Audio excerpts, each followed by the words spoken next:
Allahumma salli ala sayyidina Muhammad wa ashir li zalimin bil zalimin wa akhrijna min bainihim salimin wa ala alihi wa sahbihi ajma'in. Assalamualaikum warahmatullahi wabarakatuh. Bismillahirrahmanirrahim. Alhamdulillahirabbil alamin. Wassalatu wassalamu ala asyrafil anbiya'i wal mursalin Sayyidina Maulana Muhammad wa ala alihi wa sahbihi ajma'in. Amma ba'd. Saya lebih dahulu mengucapkan berbanyak-banyak terima kasih di atas undangan yang diberikan kepada saya oleh pihak penganjur Universiti Brunei Darussalam. Pendidikan adalah sangat penting dalam pembangunan rohani dan jasmani manusia. Pendidikan sudah terbukti memberi sumbangan yang sangat bermakna dalam pembangunan modal insan. Kepentingan pendidikan terserlah apabila hampir semua negara mewajibkan pendidikan rendah dan sebahagian besarnya pula mewajibkan peringkat menengah. Malah kebanyakan negara menggalakkan bahkan menyediakan peluang dan kemudahan bagi pendidikan peringkat tinggi. Di negara kita Brunei Darussalam, demikian itulah halnya. Kita mengutamakan sarana pendidikan. Terbukti dengan tertubuhnya beberapa buah pusat pengajian tinggi seperti Universiti Brunei Darussalam UBD yang ditubuhkan pada 28 Oktober 1985 dengan moto ke arah kesempurnaan insan.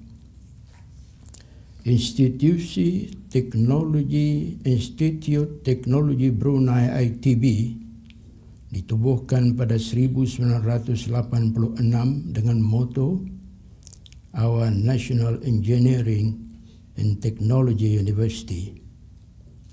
Universiti Islam Sultan Syarif Ali Yunisa ditubuhkan pada 11 Zulhijjah 1427 bersamaan 1 Januari 2007 dengan moto Bertakwalah kamu kepada Allah dan Allah mengajar kamu. College Universiti Perguruan Agama Seri Begawan Kupu SB ditubuhkan pada awal tahun baru Hijrah 1428 bersamaan 20 Januari 2007 dengan moto Allamal insana ma lam ya'lam. Dia, yakni Allah, mengajarkan kepada manusia apa yang tidak diketahuinya.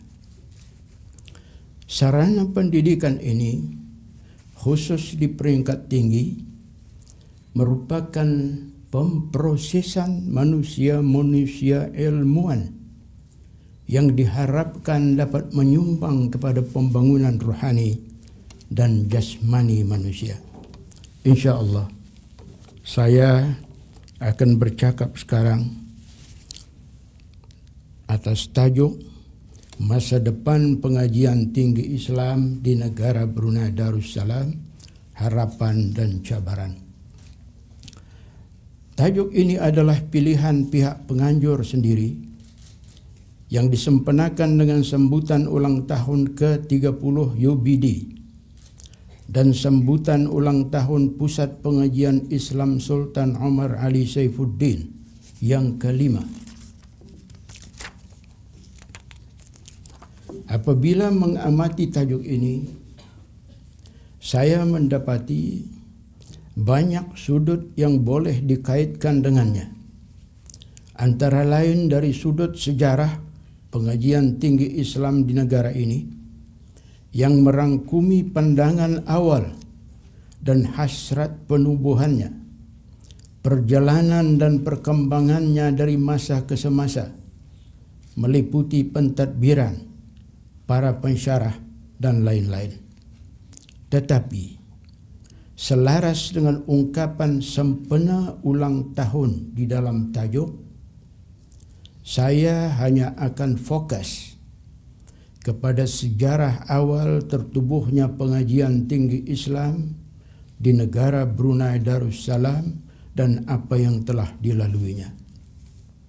Sedia maklum bahwa ulang tahun itu boleh saja ia dimaknakan sebagai kembali kepada permulaan atau kembali semula, atau boleh juga hari ketika suatu peristiwa penting terjadi. Makna-makna ini bertujuan merujuk dan mengenang kembali peristiwa-peristiwa istimewa yang pernah dilalui. Misalnya, bagi ulang tahun kelahiran seseorang, di antara peristiwa hebat yang patut dikenang ialah jerih payah dan kesakitan yang ditanggung oleh ibu. Kemudian jasa ibu bapa mengasuh anak damit itu. Dan apabila anak dewasa, muncul pula ingatan untuk membalas pengorbanan ibu bapa dengan kasih sayang dan ketaatan. Bagi saya, ulang tahun bukanlah untuk suka-suka sahaja, tetapi yang paling penting ialah untuk mengenang dan mengimbas balik apa yang telah berlalu sambil memuhasabah dan membuat pembaikan di mana perlu. Oleh itu, dalam syarahan ini atau pidato ini, saya amat cenderung mengibaratkan tertubuhnya pusat pengajian tinggi Islam di negara Brunei Darussalam adalah seperti lahirnya anak damit dalam keadaan mulus dan suci tanpa noda. Ia perlu ditatang dengan baik, disuluh perkembangannya sebagai usaha menjadikannya insan sempurna.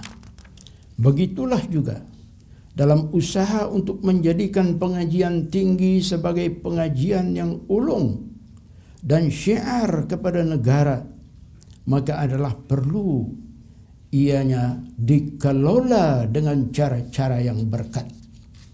Apa dan bagaimana coraknya pengelolaan yang berkat itu? Ia adalah sama saja dengan pengelolaan terhadap anak damit. Pengajian tinggi Islam ditubuhkan sama halnya dengan kelahiran anak damit, yaitu dalam keadaan mulus dan suci bersih. Kita semua maklum, anak damit yang baru lahir, ibu bapalah pengelolanya. Selaku pengelola, ibu bapa itulah yang mencorakkan segala-galanya, sama ada mahu menjadikan anak itu orang baik ataupun sebaliknya. Nabi kita Sayyidina Muhammad sallallahu alaihi wasallam memberi isyarat dalam perkara ini dengan sabdanya, "Ma min mauludin illa yuladu 'alal fitrah fa abawahu yuhawwidanihi aw yunassiranihi aw yumajjisanihi." Maksudnya, tiada anak damit yang lahir, melainkan dia itu dilahirkan dalam keadaan suci bersih. Lalu ibu bapanya lah yang menjadikannya Yahudi atau Nasrani atau Majusi. Pengelola, ia pengelola. Allah yarham pihin Datuk Seri Maharaja, Datuk Seri Utama Dr. Haji Ismail bin Omar Abdul Aziz, mantan mufti kerajaan, pernah menekankan syarat-syarat penting bagi sesebuah pusat pengajian tinggi itu adalah terletak kepada pengelola yang terdiri daripada pemimpin dan peneraju, termasuk dekan-dekan fakulti, ketua-ketua jabatan, dan pegawai-pegawai tadbir selaku pemegang tampuk pentadbiran dan pelaksanaan dasar. Tanpa mengabaikan pusat-pusat pengajian tinggi yang lain. Kita sebut di sini secara khusus sebagai misal ialah UNISA sebagai pusat pengajian tinggi Islam. Pusat ini mempunyai hala tujunya yang jelas. Hala tuju itu dapat diketahui daripada titah ke bawah Duli Yang Maha Mulia Paduka Sri Baginda Sultan dan Yang di-Pertuan dalam Majlis Haflut Takharruj ketiga UNISA pada 28 Zulhijjah 1434 bersamaan 2 November 2013 antara lain berbunyi, pusat ini yakni UNISA hendaklah berazam untuk melahirkan cendekiawan bertaraf ulama. Mereka inilah kelak yang akan menjadi tonggak kekuatan kita, di mana kekuatan itu amat diperlukan oleh negara. Untuk mencapai matlamat yang besar ini, UNISA tentu sahaja memerlukan barisan sumber tenaga manusianya yang berkualiti, terutama tenaga akademiknya. Tanpa ini, semua harapan tidak akan menjadi kenyataan. Dalam pada itu, ukuran kualiti juga hendaklah dikenal pasti sesuai dengan moto Islam Tulen dan jati diri MIB. Demikian tidak. Ini dia. Inilah hala tuju itu. Untuk melahirkan cendekiawan bertaraf ulama yang datang dan bersumber daripada Islam Tulen dan bercalakkan jati diri MIB. Islam Tulen. Apa arti Tulen? Tulen menurut kamus tidak bercampur-campur, tidak bersapak-sapak kata orang Brunei. Asli, bukan tiruan, sejati dan murni, pure dalam bahasa asingnya, clean, bersih, unpolluted, tidak tercemar. Itulah sifat Tulen. Lain sedikit, kalau kita ada benda yang baik, kemudian kita campur ia seperti beras siam biasa atau beras laila, kita campurkan dengan beras pulut, ini tidak mengapa. Masih saja sama-sama baik, karena Islam tidak pernah menolak yang baik. Tetapi mengambil atau meniru yang tidak baik, ini jangan. Karena itu akan mencemarkan apa yang disebut Tulen tadi. Isu kita ialah ungkapan Islam Tulen. Islam setulinnya, sepenuhnya, bukan separuh-separuh. Semua amali pengajian adalah dihasratkan Tulen setulin-tulinnya. Tulen dalam makna benar-benar menepati ajaran-ajaran Al-Quran dan As-Sunnah. Imani ini, yakini ia dan hormati. Malah tidak cukup setakat mengimani, meyakini dan menghormati sahaja, bahkan turut lebih penting itu ialah memakainya, pakai. Islam dipakai. Semua ajarannya diikut. Jangan dilangkahi, jangan diabaikan. Pusat pengajian tinggi kita adalah tonggak dan pelopor yang patut berada paling hadapan untuk mendukung konsep ini. Sejarah pengajian tinggi Islam Brunei bermula dari tertubuhnya Institut Pengajian Islam IPI pada tahun 1989.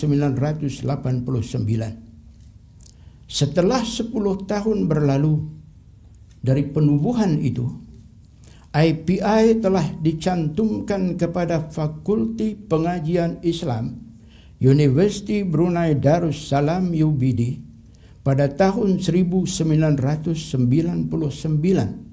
dengan nama barunya Institut Pengajian Islam Sultan Omar Ali Saifuddin Universiti Brunei Darussalam.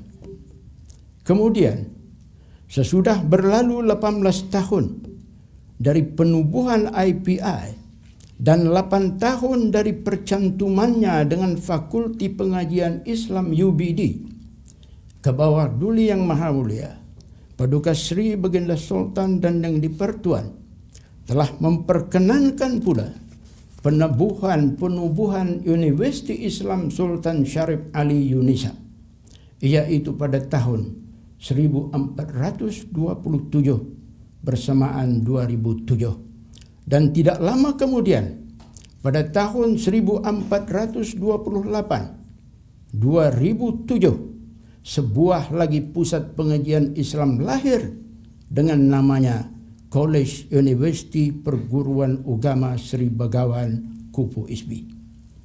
IPI semenjak ia mula ditubuhkan pada tahun 1989 sehingga ke tahun 2007 telah mengambil masa selama 18 tahun untuk menjadi sebuah universiti. Sementara Maktab Perguruan Agama Sri Begawan pula semenjak ia mula beroperasi pada tahun 1972 sehingga ke tahun 2007 telah mengambil masa selama 35 tahun untuk menjadi University College. Berdasarkan sejarah penubuhan pengajian tinggi Islam ini, bermakna hasrat raja kita telah pun tercapai. Tetapi jika dirujuk atau diimbas semula ungkapan titah Islam tulen, adakah ketulinan itu sudah dicapai sepenuhnya? Untuk menjawab pertanyaan ini, kita perlu melihat, mengimbas semula dan muhasabah sehalusnya tentang perjalanan pengajian tinggi Islam itu dan siapa yang terlibat dengannya. Sekali lagi tentang Islam tulen, ia membawa maksud sepenuh-penuhnya Islam, bukan separuh-separuh, dalam makna semua intipati dan amali pengajian tinggi Islam itu hendaklah memenuhi kehendak-kehendak Al-Quran dan As-Sunnah. Adapun jenis amali itu sangat banyak sekali. Tetapi buat masa ini, saya hanya ingin menyentuh satu sahaja daripadanya. Yaitu amali atau praktikal penulisan. Saya sedia menyadari apa yang akan saya sentuh ini mungkin saja akan dianggap sebagai biasa atau satu perkara remeh-temeh. Tetapi sebenarnya ia bukan remeh-temeh. Kalau kita bercakap mengenai Islam tulen, saya cukup pasti ini bukanlah remeh, tetapi satu tuntutan dari Islam itu sendiri untuk kita membuatnya. Walaupun perkaranya seperti kecil atau ringan saja, tetapi ia adalah ajaran Islam tulen yang menjanjikan keberkatan. Siapakah yang tidak mahu kepada berkat? Orang yang tidak mahu kepada berkat boleh diragukan kematangannya. Sama halnya dengan kanak-kanak yang tidak tahu menghargai uang. Ia menghumban uang ke dalam api, padahal uang itu amat besar kepentingannya. Mari sama-sama kita melihat salah satu kelaziman yang ada bagi para mahasiswa ialah menyediakan laporan-laporan penyelidikan atau penulisan tesis, laporan atau apa jua kegiatan yang berbentuk tulisan, tentu saja ia disyaratkan oleh pusat pengajian mesti mengikut panduan-panduan tertentu. Di Brunei Darussalam, panduan itu dinamakan 1.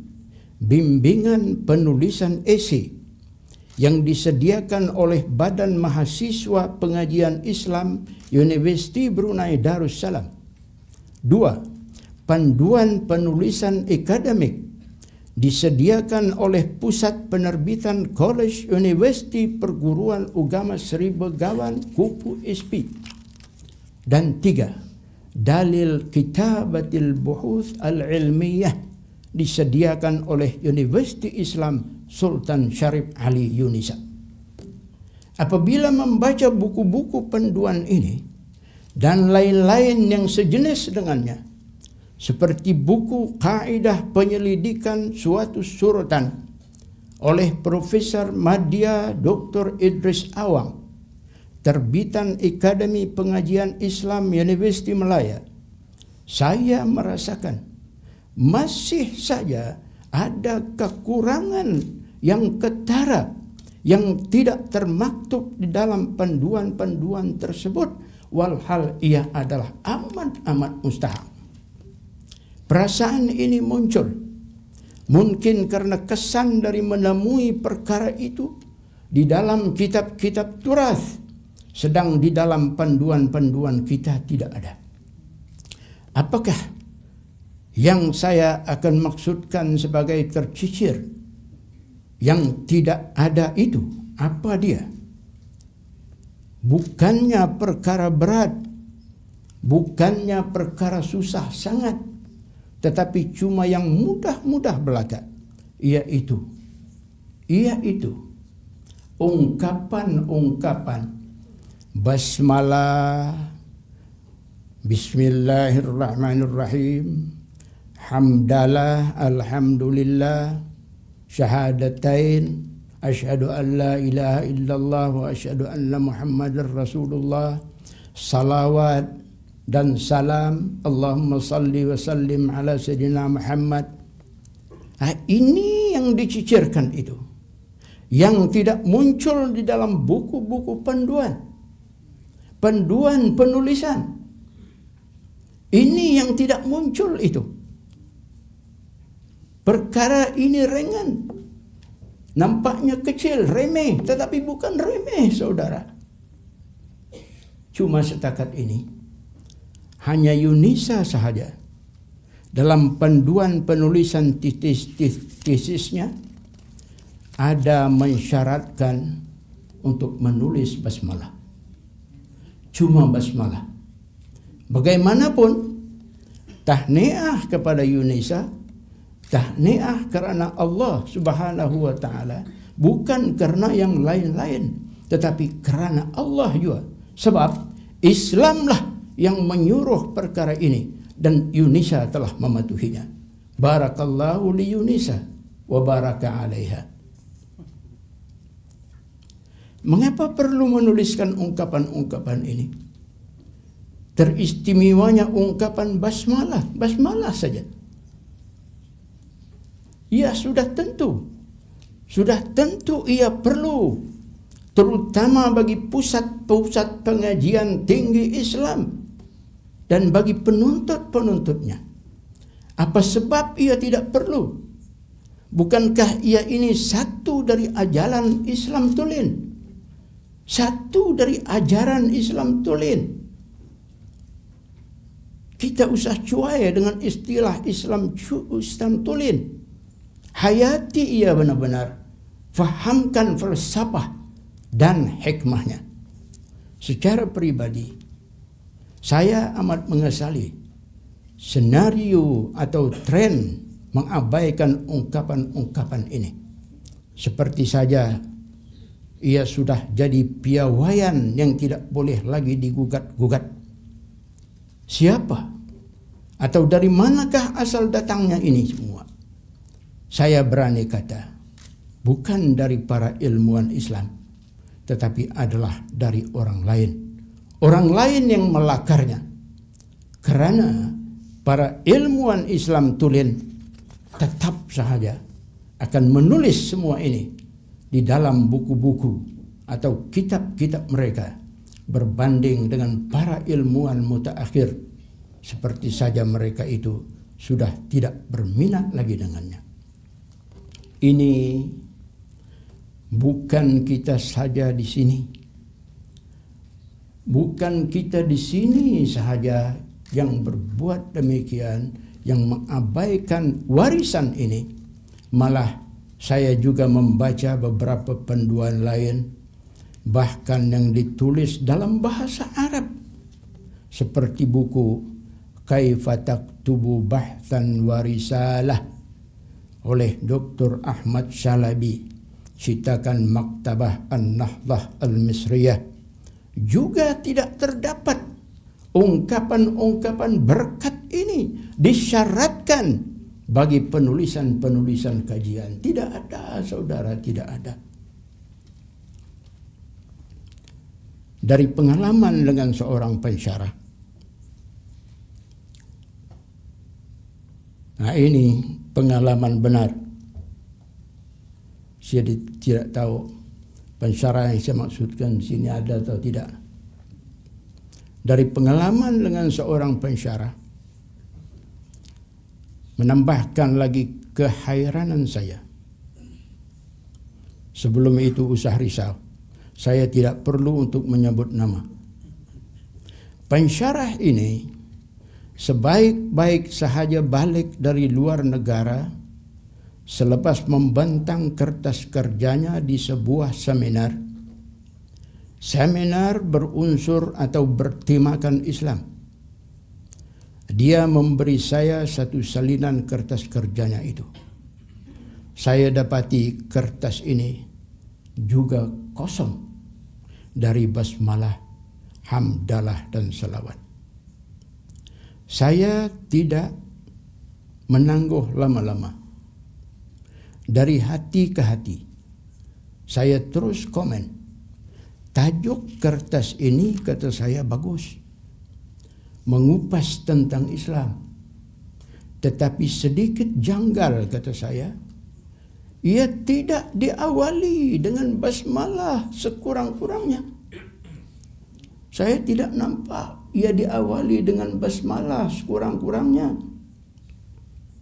Mendengar ini, pensyarah bercakap panjang. Dia memberitahu dia bukan tidak teringat untuk merakamkan basmalah di dalam kertas kerjanya itu. Tetapi dia tidak jadi. Tidak jadi berbuat demikian kerana apa? Karena tidak mahu kejadian berulang dua kali. Kejadian itu menurutnya pernah sekali kertas kerjanya diubah oleh pihak penganjur seminar di luar negara. Perubahan itu ialah dengan membuang basmalah daripada kertas kerjanya, walaupun pihak penganjur adalah orang Islam. Kami terus berbual dari hati ke hati. Saya tetap tidak bersetuju dengan pendiriannya membuang basmalah. Kata saya, kalau sayalah bukan saja basmalah yang akan saya tulis, malah di samping basmalah saya akan lengkapkan juga dengan hamdalah dan salawat serta salam ke atas Nabi sallallahu alaihi wasallam. Sebab kita menulis semua ini bukan kerana orang, tetapi kita menulis kerana tamakkan berkat Allah Subhanahu wa taala. Kalau orang membuang itu hal mereka, bukan kita. Walau 100 kali orang membuang, saya tetap akan menulis juga, kata saya. Karena ini adalah panduan Nabi sallallahu alaihi wasallam. Saya tidak bersedia untuk menukar Nabi dengan siapa-siapa. Lebih-lebih lagi kalau yang lain itu ternyata tidak berakhlak dengan Allah dan Rasulnya Sayyidina Muhammad sallallahu alaihi wasallam.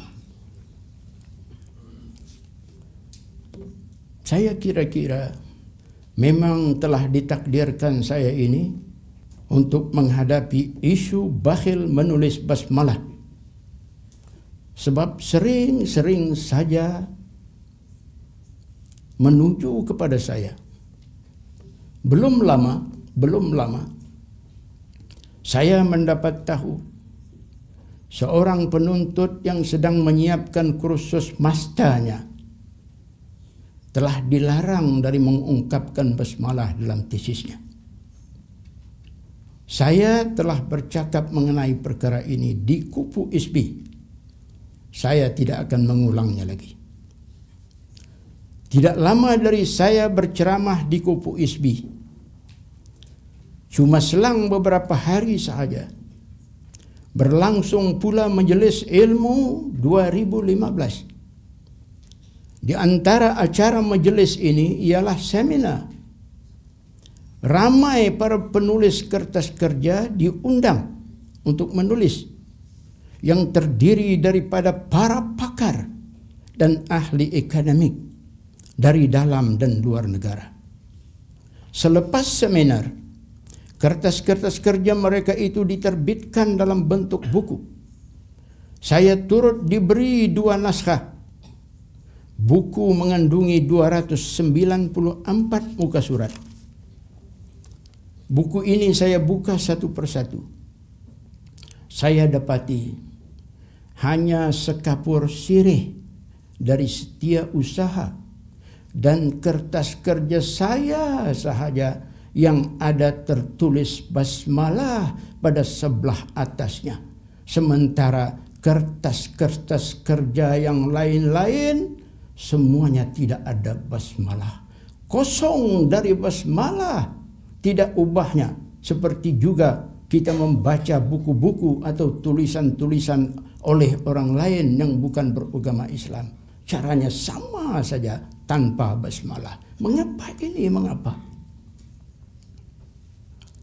Apa yang sudah jadi ini? Di mana para sarjana Islam tulen? Saya bercakap Islam tulen.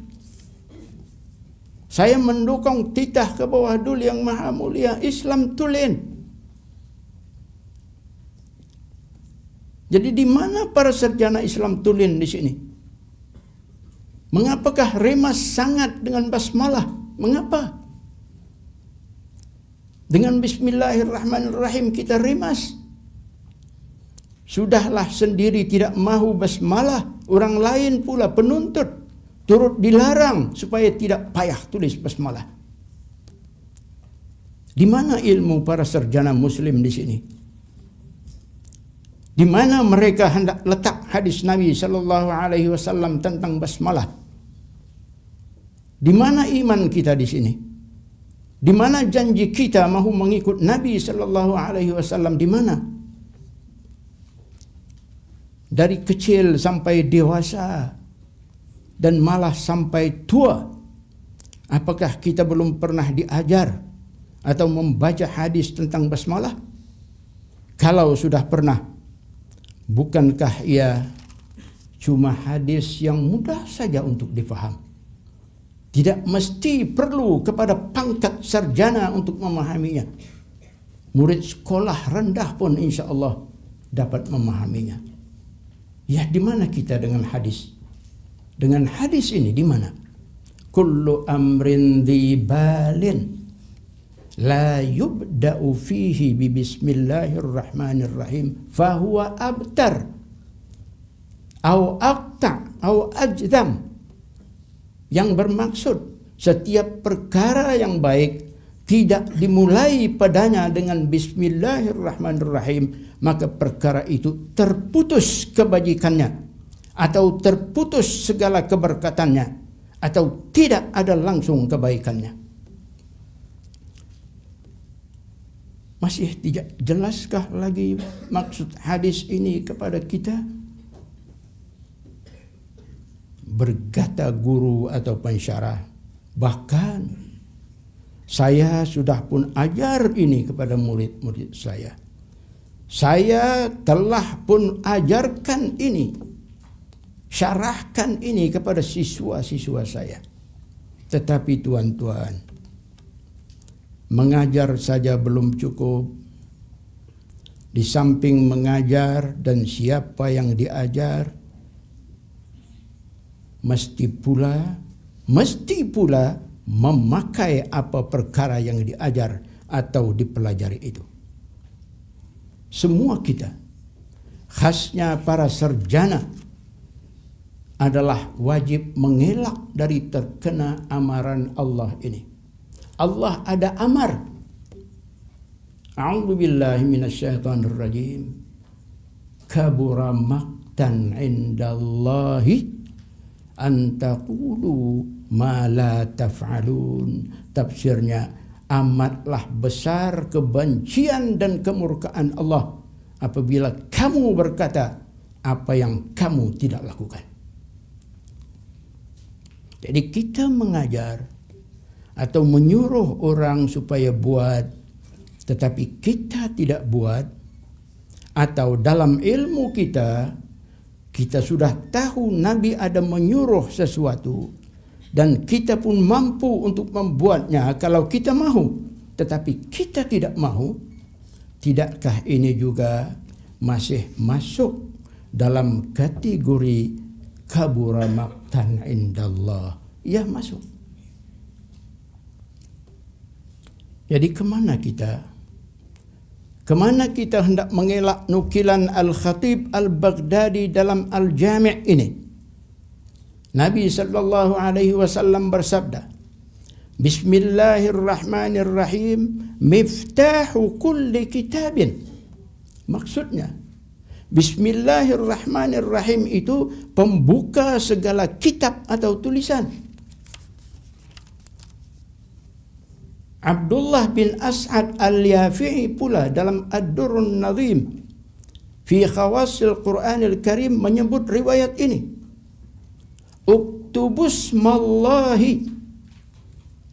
Uktubusmallahirrahmanirrahim fi kutubikum fa idza katabtumuha fatakallamu biha. Maksudnya, kamu tulislah nama Allah yang maha pemurah lagi maha pengasihan di dalam kitab-kitab kamu, di dalam tulisan-tulisan kamu. Apabila kamu telah menulisnya, maka kamu ucapkanlah juga ia.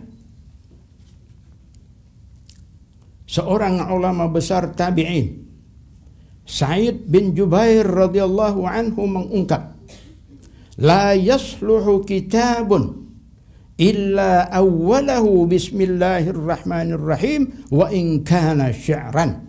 Maksudnya, tidak dikira bagus sebuah kitab atau tulisan itu kecuali permulaannya adalah bismillahirrahmanirrahim, walaupun ia kitab syair, kitab sajak. Jadi bagaimana kalimat yang hebat ini? Kalimat yang berkat ini wajar ia dicicirkan bagaimana? Sedang Allah Subhanahu wa taala dan Rasul pun tidak mencicirkan. Al-Quranul Karim, coba kita perhati baik-baik. Al-Quranul Karim mengungkap basmalah ini, Bismillahirrahmanirrahim, pada setiap awal surah dalam Al-Quran, kecuali surah Al-Bara'ah saja. Nabi Allah Sulaiman alaihi salam mengungkap dalam surat baginda kepada Ratu Balqis. Kita rujuk surah An-Naml ayat 30. Dan Nabi kita Sayyidina Muhammad sallallahu alaihi wasallam juga mengungkap di dalam surat-surat baginda kepada raja-raja dan para pembesar kaum di zaman baginda. Kepada pembesar Rom, Heraklius, baginda mengungkap Bismillahirrahmanirrahim min Muhammad bin Abdullah ila Hirqal azimir Rum salamun ala man ittaba'al huda amma ba'd. Kepada Al-Muqawqis Raja Mesir, surat baginda berbunyi Bismillahirrahmanirrahim min Muhammad bin Abdullah ila Al-Muqawqis azimil qib salamun ala man ittaba'al huda amma ba'd. Dan kepada An-Najasyi, Raja Habsyah berbunyi, Bismillahirrahmanirrahim, min Muhammad bin Abdullah ila Najasyil Asham Malikil Habasyah. Saya kira cukup dengan 3 contoh itu. Bagaimana Nabi kita Sayyidina Muhammad sallallahu alaihi wasallam tidak mencicirkan basmalah dalam penulisan. Jadi kita, siapa yang kita ikut mencicirkan basmalah itu? Saya khawatir umat Islam kini berada dalam dilema. Tidak terkecuali juga para ahli akademik dan pusat-pusat yang bernama Pusat Pengajian Tinggi Islam sendiri, di mana mereka sedang mengalami krisis keyakinan. Kemungkinan mereka sedang mengalami krisis keyakinan. Alasan saya, dalam pada kita semua sudah tahu akan harga basmalah, tetapi oleh karena kita ini sedang mengalami krisis keyakinan, maka kita tidak lagi peduli biar tinggi manapun harga basmalah, dan walaupun ia sudah disebut dengan jelasnya oleh hadis dan malah dipakai sendiri oleh Nabi sallallahu alaihi wasallam. Dan saya lebih khawatir lagi bila mana basmalah hanya dianggap sebagai barang kuno, barang lama, barang lapuk yang boleh mengurangkan nilai tesis, mengurangkan nilai kertas kerja. Dalam makna basmalah telah dianggap sebagai penyebab kepada kemunduran dan penyebab cacatnya karya-karya ilmiah. Menyebut hal ini, saya segera teringat kepada satu kejadian yang diceritakan oleh seorang ulama dalam bukunya. Kejadian itu berlaku dalam tahun 1950. 66 tahun yang lalu dari sekarang. 2 orang ahli fikir telah bertamu. 2 orang ahli fikir telah bertemu di Bonn, ibu negeri Jerman. Seorang beragama Islam dari Timur Tengah dan seorang lagi warga negara Jerman yang bukan beragama Islam. Di dalam pertemuan ini, ahli fikir beragama Islam telah berkata kepada rakannya warga Jerman, Innal Islama huwa alladhi akharana. Sesungguhnya agama Islamlah yang menyebabkan kami mundur. Bangsa kami mundur, tidak maju, tertinggal di belakang. Saya ulang supaya jelas. Ahli fikir Islam berkata kepada ahli fikir Jerman, Innal Islama huwa alladhi akharana. Sesungguhnya agama Islamlah yang menyebabkan kami mundur, tidak maju, tertinggal di belakang. La ilaha illallah. Pakar Islam bercakap demikian itu kepada orang bukan Islam yang juga sama-sama pakar. Menyambut ahli fikir Jerman dengan berkata, respon ahli fikir Jerman dengan berkata, Ajibtu laka ya akhi, al-Islamu huwa alladhi akharakum. Saya heran kata-kata saudara ini. bahwa Islam menyebabkan saudara-saudara mundur. Heran orang Jerman.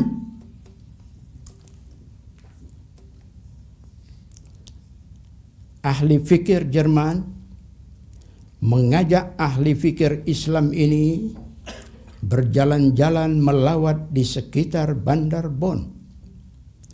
Termasuk salah satu tempat yang dilawat itu ialah sebuah hospital. Di dalam hospital, ahli fikir Jerman membawa ahli fikir Islam ini ke sebuah bilik pembadahan dalam hospital. Di luar pintu bilik, di sebelah atasnya,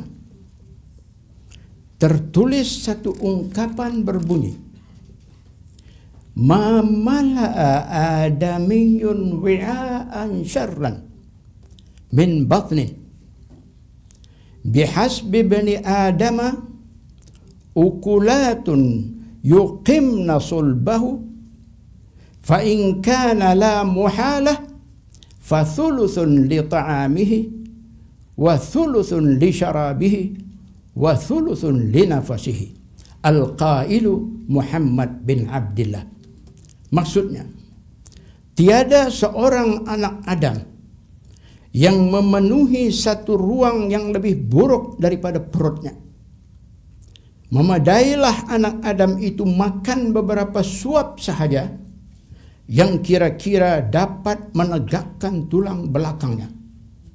Oleh itu, apabila perut itu mesti juga diisi, maka hendaklah sepertiga sahaja untuk makanan, sepertiga lagi untuk minuman, dan sepertiga pula untuk pernafasan. Orang yang berkata ini ialah Muhammad bin Abdullah. Berkata ahli fikir Jerman kepada ahli fikir Islam, "Ata'arifu Muhammadan hadha?" Adakah engkau tahu siapa Muhammad ini? Adakah saudara kenal siapa Muhammad ini yang disebut dalam tulisan ini? Yang empunya cakap ini? Ada saudara kenal? Saudara tahu? Menjawab ahli fikir Islam melenting, "Naam. Kaifala? Innahu nabiyuna nabiyul Islam." Dia marah. Ya. Bagaimana pula tidak? Dia adalah nabi kami, nabi Islam. Berkata seterusnya ahli fikir Jerman, "Yuksifuni ya akhi ayyakuna jasadul islami fi biladikum wa ruhuhu fi biladina." Saya turut bersedih, Nyapakar Jahman. Saya turut bersedih, wahai saudara, rupa-rupanya Islam di negara saudara hanyalah jasad mati sahaja, sementara jiwa Islam itu ada di negara kami. Oh my brother, I am really disappointed that in your country Islam is lifeless, but in my country Islam is alive. Malu kita oleh orang Jerman ini. Dia bercakap lebih bernas tentang Islam dari orang Islam sendiri bercakap. Allahumma ya kanzal mu'minin wa kahfas salihin, hawil halana wa halal muslimin min halin ila ahsani hal. Sekian. Wassalamualaikum warahmatullahi wabarakatuh. Sallallahu ala Muhammad sallallahu alaihi wasallam sallallahu ala Muhammad sallallahu alaihi wasallam.